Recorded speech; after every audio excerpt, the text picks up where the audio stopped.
Welcome to Milk and Honey Heritage Farms, and I'm Heather. And thank you so much for being here and joining me today. So today I'm going to share with you how to make homemade cranberry sauce. So join me and see how we're going to make it today. And I hope you're having a lovely day, and let's get started. All right, so what we're going to do is we are going to take a whole 12-ounce bag of cranberries. We're going to rinse them. We're going to pick out any of them that don't look up to par, good, decent condition. We're going to pour in 1 cup of water into a saucepan. You're going to do a medium-high heat. And we're going to add 1 cup of sugar into that mixture. And what we're going to do, sorry about the banging, is we're going to mix these together. Let me find my whisk. My whisk has disappeared. Or some kind of a spoon. I'll just use a spatula.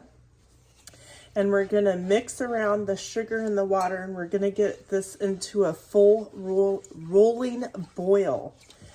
So this is the first step, is the water and the sugar mixture, and get it to a boiling point and then reduce the heat. And then I'll bring you back for the next steps in making this cranberry sauce. Okay, I've got the cranberries. They're simmering, and I think they've all popped, and they're getting nice and soft. Very lovely. So I'll be using the immersion blender or something to make that a tad bit smaller. But what I was talking about when I ended the last time is I've got this little tray right here. Let me bring you down closer. And so this is a cupcake or donut container. You could use anything that you want. I put washed cranberries around in a circle on all of them, and a little slice of lemon and some water, just like that.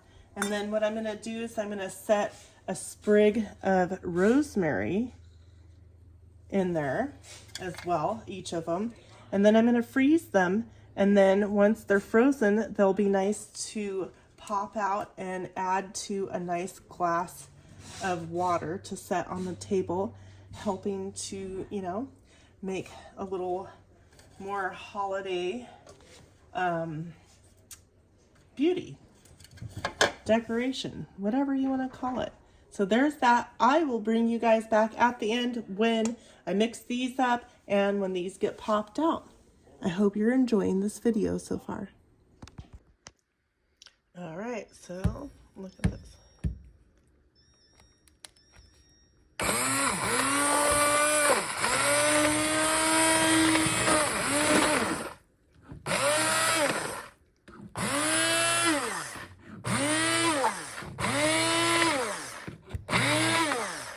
And you can do this however you want. If I think I'm going to leave a little bit in there, slightly blended, so there's a little texture.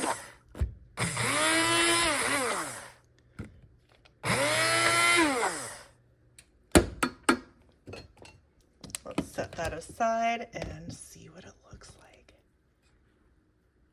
I'm going to do a little bit more. Some of the bigger ones, I want them to be smaller. I don't want it to be too chunky. But, so there it is, and let me bring you back for the complete finished product. And that's about it. That's easy peasy for the cranberry sauce, but wait for the beautiful ice cube trays, or ice cubes, I should say. All right.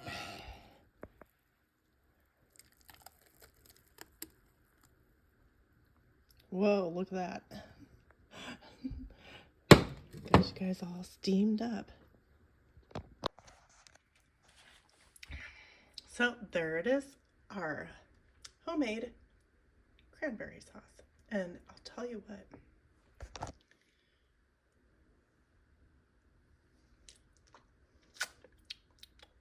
delicious, absolutely delicious. So once the ice cubes, cranberry ice cube thingy get done, whatever you call them, once they get done, I'll show you what that looks like. This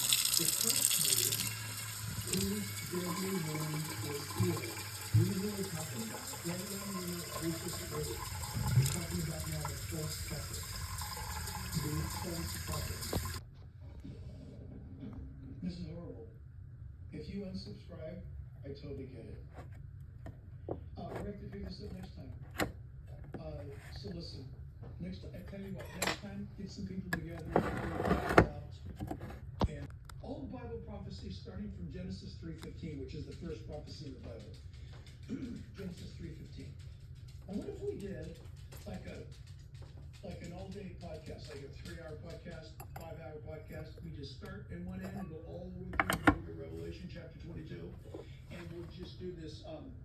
Instead of a 30,000-foot flyover, maybe we do like a 10,000-foot flyover. Get down high close, cover the whole thing. Maybe we'll have to bring a lunch, and you'll do the same. We'll just keep going and do like some